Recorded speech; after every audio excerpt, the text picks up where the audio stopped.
नमस्कार, स्वागत है आप सभी का आज के वीडियो में।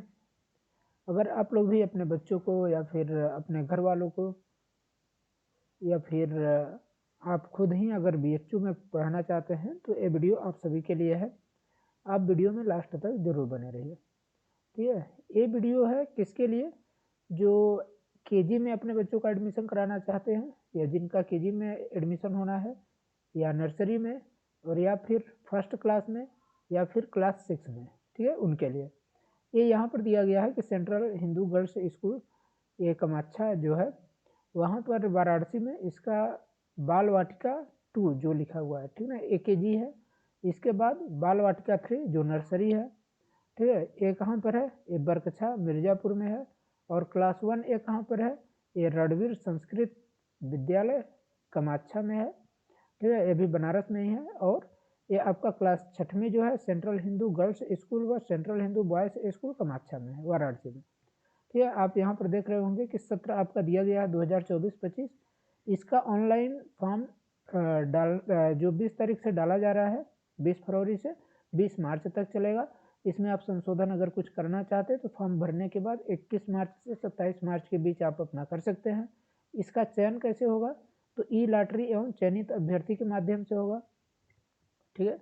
और अन्य सूचना जो प्रदर्शित करने की तिथि है वो दिया गया है कि 7 अप्रैल तक इसका जो सूचना है वो प्रदर्शित किया जाएगा। अब प्रवेश तिथि एवं समय के बारे में इसमें दिया गया है, ठीक है। तो यहाँ पर ये चीज़ जानने से पहले आप लोगों को ये जानना जरूरी है कि इसका फॉर्म कौन भर सकता है और इसका जो फॉर्म है उसमें जो चयन है बच्चों का वो कैसे कैसे होता है, ठीक है। तो चलिए इसमें सबसे पहले वरीयता किसको दिया जाता है उसके बारे में डायरेक्ट बात कर लेते हैं और इसके लिए कौन अर्ह है। देखिए, महत्वपूर्ण निर्देश यहाँ दिया गया है। यहाँ पर बोला है आयु सीमा एवं वांछित अर्हता। यहाँ पर सेंट्रल मतलब विद्यालय का नाम दिया गया है, जैसा कि मैंने आपको बताया था कि मिर्ज़ापुर में एक है जो बरकछा में है एक, और बाकी सभी जो है वो वाराणसी में है।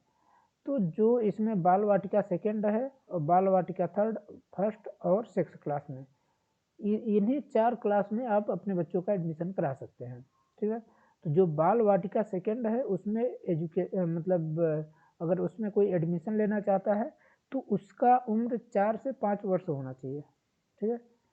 तो उम्र की गणना कैसे की जाएगी, 31 मार्च 2024 के आधार इसको रख करके इसी के आधार पर इसका गणना किया जाएगा। यहाँ पर आपको डायरेक्ट शब्दों में बोला भी गया है कि 31 मार्च 2019 से 31 मार्च 2020 के बीच होना चाहिए, ठीक है। 31 मार्च 2019 से, यानी अब 30 मार्च के भी अगर हुए हैं 30 मार्च 2019 के तो आपका एडमिशन नहीं हो सकता, 31 मार्च से होना चाहिए। और इधर साइड भी आपका कितना है, 31 मार्च 2020 तक ही होना चाहिए। उसके बाद और उसके पहले वाले इसमें एडमिशन नहीं ले सकते, ठीक है। जैसे मान लीजिए यहाँ पर आपका अगर हो गया 31 के स्थान पर 1 अप्रैल हो गया तो भी आप नहीं कर सकते हैं, ठीक है। तो इसको बहुत ध्यान से आप लोग देख लीजिएगा, ठीक है। इसके बाद ही आप इसका मतलब बच्चों का इसके बाद ही इसमें फॉर्म आप डलवा सकते हैं। सेकंड नंबर क्या दिया गया है कि जो बाल वाटिका थर्ड है, यानी कि आप कह सकते हैं नर्सरी में, नर्सरी में किन का एडमिशन होगा, जो 5 से 6 वर्ष के बीच होंगे बच्चे, उसकी आयु की गणना 2018 से 2019 के बीच होनी चाहिए, ठीक है। तो उनका आप नर्सरी में आप करवा सकते हैं। फर्स्ट क्लास में कौन करवा सकता है, जब बच्चा 6 से 8 वर्ष का होगा तब आप इसमें करवा सकते हैं, ठीक है। यानी यहाँ पर 16 से 18, 31 मार्च 2016 से 18 के बीच उसका जन्म होना चाहिए, उसके बाद ही किया जाएगा। ध्यान रखिएगा 31 मार्च है यानी 30 मार्च यहाँ पर अगर होगा नहीं होगा, 31 मार्च से लिया जाएगा और 31 मार्च 2018 तक लिया जाएगा। यानी यहाँ 1 अप्रैल अगर बच्चे का जन्म है तो उसका नहीं हो सकता, ठीक है। ऐसे ही दिया गया है 6वीं क्लास में जो एडमिशन लेना चाहता है तो इसमें क्या है, इसके लिए जो अभ्यर्थी है, ठीक है ना, उसका पेपर होगा। तो इसके लिए जो अभ्यर्थी है तो उसका कक्षा 5 उत्तीर्ण होना चाहिए, ठीक है। जो क्योंकि अभी बच्चा कक्षा 5वीं में ही होगा, अभी पेपर चल रहे होंगे बच्चों का और कुछ कहीं कहीं पेपर कंप्लीट हो चुका होगा, ठीक है, और कहीं होने वाला होगा। तो क्या है कि वो बच्चा 5वीं में उत्तीर्ण होना चाहिए, जब वहाँ पर एडमिशन हो उस टाइम पर उत्तीर्ण होना चाहिए। और उसका जन्म जो दिया गया है 31 मार्च 2024 के आधार को रख करके 10 से 12 वर्ष के बीच का बच्चा होना चाहिए। यहाँ पर जन्म तिथि दिया गया है कि जन्म तिथि जो है 31/3/2012 से 31/3/2014 के बीच के बाद का नहीं होना चाहिए, ठीक है। इसमें इसके बाद का नहीं होना चाहिए, ध्यान रखिएगा। और क्योंकि इससे भी पहले अगर होगा तो भी नहीं हो सकता, इसके बाद होगा तो भी नहीं हो सकता, तो ये चीज़ आप ध्यान रखिएगा, ठीक है। क्योंकि ये क्या है, आयु सीमा और इसकी अर्हता। अब नीचे चलते हैं आरक्षण की, कि इसमें क्या है कि कुछ सीटें आरक्षित होती हैं। अब कितनी सीटें हैं और उसका आरक्षण किस बेस पर है, ये पूरी जानकारी इस वीडियो में है, ठीक है। तो चलिए स्टार्ट करते हैं। जैसे यहाँ पर क्या है कि जो आपका बाल वाटिका सेकेंड है, ठीक है, तो उसमें कुल सीट कितनी है, 120 सीट यहाँ पर आपको दिख रहा होगा, 120 सीट है। और इसमें 100%, यानी अगर कह सकते हैं कि अगर 120 कर्मचारी होंगे तो 120 के 120 वहाँ के काशी हिंदू विश्वविद्यालय के जो कर्मचारी हैं उनके पुत्र और पुत्रियों को ही मिलेगा सीट। लेकिन अगर मान लीजिए कि जैसे 100 होते हैं अगर कर्मचारी, 120 सीट है तो 100 को उनको भरा जाएगा पहले। इसके बाद जो 20 सीट बचेगा, 20 सीट में क्या करेंगे कि शेष के सीट का आरक्षण जो है निम्न प्रकार से किया जाएगा। अब उसमें जो 20 सीट बचेगा उसका 3% दिव्यांग वर्ग के लिए, उसका 15% अनुसूचित जाति के लिए, उसका अनुसूचित जाति के लिए 7.5%, और इसी के आधार पर ओबीसी का 27% और ईडब्ल्यूएस का 10% करने के बाद जो सीट बचेगा वो जनरल के लिए वहाँ पर होगा। तो आप लोग यहाँ पर ध्यान रखिएगा कि इसमें मान लीजिए अगर 100 सीट है, मतलब अगर 100 कर्मचारी हैं तो 100 सीट तो वहीं भर गया, बचा 20 सीट। 20 सीट में इन सब के लिए भी है और वहाँ भी, यानी 20 सीट है। तो आप अगर इसके बेस पर करेंगे तो आप अपने हिसाब से देख लीजिएगा कि किसके लिए कितना सीट बचता है, ठीक है।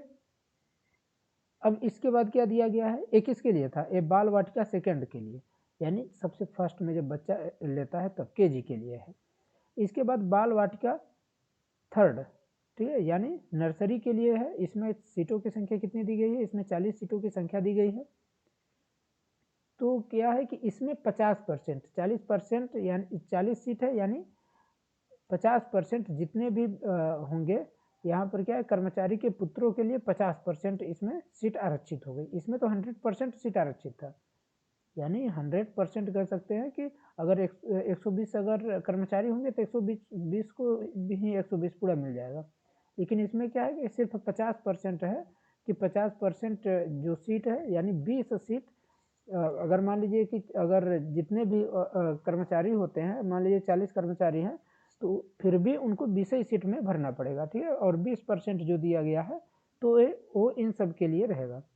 और यही जो स्कीम है, यही सिस्टम जो है तो बाकी सभी के लिए होगा। जैसे आप कह सकते हैं फर्स्ट के लिए और क्लास 6 के लिए, ठीक है। यहाँ पर दिया गया है कि किस स्कूल में कितनी कितनी सीटें हैं, तो 40 सीट है रणवीर संस्कृत विद्यालय कमाच्छा, सेंट्रल हिंदू गर्ल्स स्कूल कमाच्छा और सेंट्रल हिंदू बॉयज़ स्कूल कमाच्छा, 90, 60, 90 और 40, ठीक है। तो इस प्रकार से इनका किया जाएगा। अगर आपको फिर भी अगर कुछ समस्या आती है तो आप लोग कमेंट कर बता दीजिएगा कि आपको इसमें क्या समझ में नहीं आ रहा है, तो आपकी पूरी सहायता की जाएगी, ठीक है। चयन प्रक्रिया क्या होता है, चयन की प्रक्रिया में बताया कि पहले जो वहाँ के कर्मचारी हैं उनका सीट भरा जाएगा, उसके बाद जो जिनको आरक्षण मिल रहा है उनको मिलेगा, उसके बाद फिर लास्ट में जो है तो जो सामान्य वर्ग के आते हैं उनको सीट मिलेगा। इसमें ई लॉटरी प्रक्रिया पूरी होने के बाद, ई लॉटरी के यानी एप्लीकेशन जो है आप डालेंगे, उसकी पूरी होने के बाद अभ्यर्थी के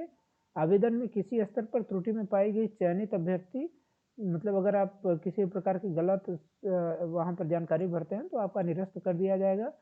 और प्रवेश के समय अपनी श्रेणी नहीं बदल सकते, यानी किसी भी स्थिति में अभ्यर्थी प्रवेश के समय अपनी श्रेणी नहीं बदल सकते। अब जिस श्रेणी में है लास्ट में उसी श्रेणी में रहना पड़ेगा। इसके बाद क्या है कि चयनित अभ्यर्थियों द्वारा निर्धारित तिथि पर शुल्क न जमा करने पर प्रवेश निरस्त कर दिया जाएगा और प्रतीक्षा सूची से प्रवेश ले लिया जाएगा। प्रतीक्षा सूची के अभ्यर्थी प्रवेश के लिए कोई दावा नहीं कर सकता। यदि किन्हीं कारणों से कुछ सीट रिक्त हो जाती है तथा तभी ई लॉटरी रैंक के क्रमवार उन्हें प्रवेश प्राप्त हो सकेगा। ठीक है, तो यही सब रहा है। और इसमें ई लॉटरी निकालने की प्रक्रिया में निम्नलिखित पद्धति अपनाई जाएगी। कैसे है, इसमें ई लॉटरी होता क्या है, इन सब के बारे में पूरी दी है। देखिए, ई लॉटरी के लिए पात्र उम्मीदवार विभिन्न वर्गों श्रेणी के कोटावार की सूची उस एजेंसी से प्राप्त की जाएगी जो ऑनलाइन आवेदन जमा करने से संबंधित अपलोडिंग तथा अन्य गतिविधियों में सम्मिलित है। आवेदन जमा करने की तारीख और समय के आरोही बढ़ते क्रम के अनुसार एजेंसी द्वारा प्रत्येक आवेदक को एक क्रम यानी 1 से शुरू करके आवेदन की कुल संख्या तक आवंटित की जाएगी। ई लॉटरी की प्रक्रिया में उपरोक्त क्रम संख्या वाली सूची का ही उपयोग किया जाएगा। अब यहाँ पर दिया गया माइक्रोसॉफ्ट एक्सेल के डेटा एनालिसिस टैब में दिए गए रैंडम नंबर जनरेशन टूल द्वारा सूची में उल्लिखित प्रत्येक उम्मीदवार हेतु एक समान विवरण के आधार पर 0 से 1 के बीच एक यूनिक रैंडम नंबर जनरेट किया जाएगा। और किसी रैंडम चयन प्रक्रिया को इस प्रकार रखना महत्वपूर्ण है कि भविष्य में होने वाली जांच में हम उसी परिणाम को पुनः प्रस्तुत कर सकें। ठीक है, यानी रैंडम नंबर रहेगा, उसे जैसे आप लॉटरी कह सकते हैं कि लॉटरी के बेस पर ही होगा। जैसे मान लीजिए 4 चिट्ठी होती है, अगर हम लोग नॉर्मली में करें तो चिट्ठी को जैसे करते हैं वैसे ही, तो उसमें ऑनलाइन तरीके से रहेगा। और इसमें बताया गया है कि एक्सेल के माध्यम से सब कुछ किया जाएगा। और यहाँ पर बताया जब चुनी हुई रैंडम सीट के अनुसार रैंडम नंबर जनरेट होता है, तो जनरेट किए हुए नंबर जो होता है, जो नंबर वहाँ पर जनरेट होता है उसी को प्राप्तांक मान लेते हैं। ठीक है, और अवरोही क्रम में क्रमबद्ध किया जाएगा। इस प्रकार तैयार यह संक्षिप्त सूची योग्यता सूची मानी जाएगी। ठीक है, हालांकि इस प्रक्रिया में प्राप्तांक का टाई होना अत्यंत दुर्लभ है, फिर भी यदि ऐसा होता है तो पात्रता निर्धारित करने हेतु विश्वविद्यालय में प्रवेश संबंधी वर्तमान नियम पर विचार किया जाएगा।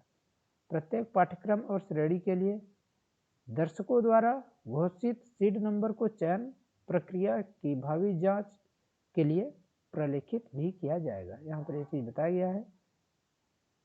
अब प्रवेश के समय जो आपको दस्तावेज है उसके लिए यहाँ पर दिया गया है कि प्रवेश के समय पर आपको क्या चाहिए। कक्षा 6वीं में प्रवेश के लिए जैसे मान लीजिए कक्षा फर्स्ट और जैसे जो बाल वाटिका सेकेंड हो गया, या फिर बाल वाटिका थर्ड हो गया, या फिर फर्स्ट में जो प्रवेश है, तो उनके लिए क्या चाहिए, डॉक्यूमेंट। ठीक है, दस्तावेज जरूरी होता है। तो दस्तावेज में क्या है, जन्म तिथि प्रमाण पत्र चाहिए जो नगर निगम द्वारा जारी हो, रजिस्टर की सत्यापित छाया प्रति जिसमें अभ्यर्थी का नाम हो। ठीक है, और उसके माता पिता अभिभावक द्वारा प्रमाणित छाया प्रति प्रवेश के दौरान प्रस्तुत करना अनिवार्य है। प्रमाण पत्र न होने पर जो है प्रवेश उसको रद्द कर दिया जाएगा, ध्यान रखिए। ठीक है, इसके लिए जो डॉक्यूमेंट है बस इतना ही चाहिए, जन्मतिथि प्रमाण पत्र। ठीक है, जो कि नगर निगम द्वारा जारी हो, या फिर कुटुंब रजिस्टर की सत्यापित छाया प्रति जिसमें अभ्यर्थी का नाम अंकित हो और अभ्यर्थी के माता पिता अभिभावक द्वारा प्रमाणित छाया प्रति प्रवेश के दौरान प्रस्तुत करना अनिवार्य है। ठीक है, अब देखिए कक्षा 6वीं वाले जो है तो उनके लिए क्या है, कक्षा 5 ये 3 के लिए ये नियम लागू होगा क्योंकि ये लॉटरी वाले हैं। लेकिन इसमें क्या है, कक्षा 5 के अंक पत्र, स्थानांतरण प्रमाण पत्र में जन्म तिथि का उल्लेख होना अनिवार्य है।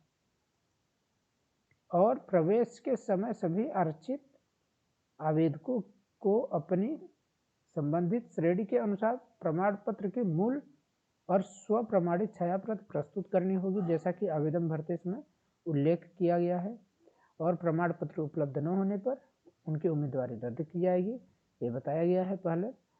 तो और ये भी है कि इसमें जैसे जिनको आरक्षण मिला है, यदि अभ्यर्थी के माता पिता, ठीक ना, काशी हिंदू विश्वविद्यालय के अस्थायी संविदा, अब कौन कौन अस्थायी हैं, संविदा है, या दैनिक वेतनभोगी कर्मचारी हैं, तो LTS सेल उपयुक्त प्राधिकारी द्वारा जारी कर्मचारी प्रमाण पत्र जिसमें अभ्यर्थी का नाम हो, प्रवेश नामांकन के समय लाना अनिवार्य है।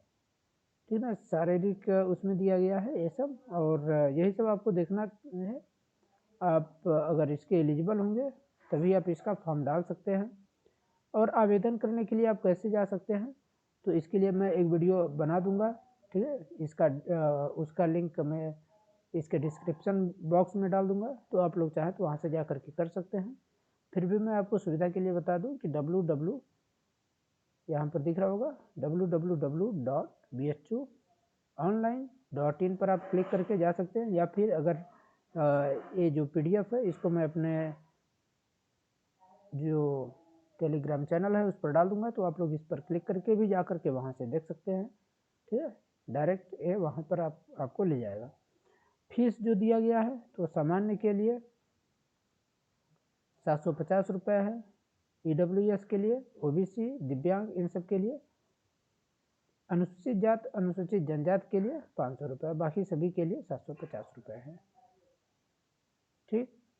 और इसमें बोला गया है कि भ्रम के अगर मान लीजिए कहीं पर हो जाता है तो उसमें अंग्रेजी अनुवाद को सत्य माना जाएगा। फिर भी इतना ज़्यादा तो कुछ रहता नहीं समस्या, ठीक है। तो आप लोग एक बार इसको पढ़ना चाहते हैं तो पढ़ लीजिए। मैंने आपको पूरी जानकारी इसमें बता दिया है कि आपको क्या करना है क्या नहीं। अगर फिर भी आपको कुछ भी समस्या आ रही है तो आप कमेंट कर बता सकते हैं, आपकी पूरी सहायता की जाएगी। और आप लोग जो मैं वीडियो बनाऊंगा, अगर फॉर्म भरने में किसी को समस्या आ रही है तो मैं वीडियो इसके लिए एक अभी बनाऊंगा, ठीक है। उसका लिंक इसके डिस्क्रिप्शन बॉक्स में डाल दिया जाएगा, तो आप लोग वहां से जा करके आप देख सकते हैं कि इसका फॉर्म आप कैसे भरेंगे, ठीक है। धन्यवाद। आशा करता हूँ कि आप सभी को वीडियो अच्छी लगी होगी। अगर वीडियो आप सभी के लिए सहायता पहुँचाती है किसी भी प्रकार की आपको, तो आप वीडियो को लाइक कर दीजिए और अपने दोस्तों तक या फिर जो आपके संबंधित हों, परिवार वाले, उनके पास शेयर कर सकते हैं। जो टीचर हैं वो बच्चों के अभिभावकों के पास शेयर कर सकते हैं, ठीक है। और उनको इसके बारे में जानकारी होना आवश्यक है, क्योंकि सभी चाहते हैं कि उनका बच्चा कहीं अच्छी जगह पर पढ़े। और कमेंट कर आप बता सकते हैं कि आपको वीडियो कैसी लगी, ठीक है। और चैनल को सब्सक्राइब करना न भूलें। धन्यवाद।